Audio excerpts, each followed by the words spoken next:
शिंदेजी, पहाटेचे 4 वाजलेत, एवढं काय अर्जंट, असं शहाने म्हटलंय. तर त्यावर तुम्हाला सर्व माहिती आहे, इथे काय चाललंय, असं उत्तर शिंदेने दिलं. तर त्यावर काय होतंय असं शहाने विचारलं.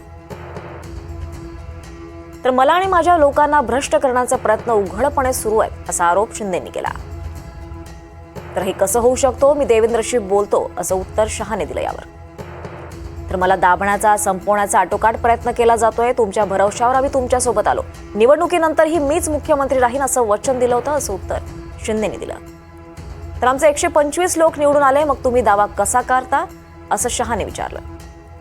तर माझ्या नेतृत्वाखाली निवडणुका झाल्या, असं उत्तर शिंदेंनी दिलं.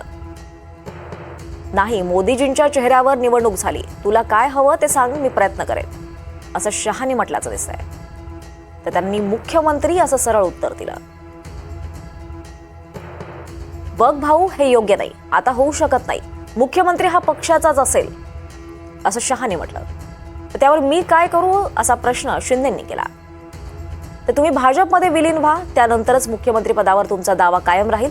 बाहेरून आलेला माणूस आता महाराष्ट्राचा मुख्यमंत्री होणार नाही. आम्ही तुमचा आदर केलाय, असं शहाने शिंदेंना म्हटलंय.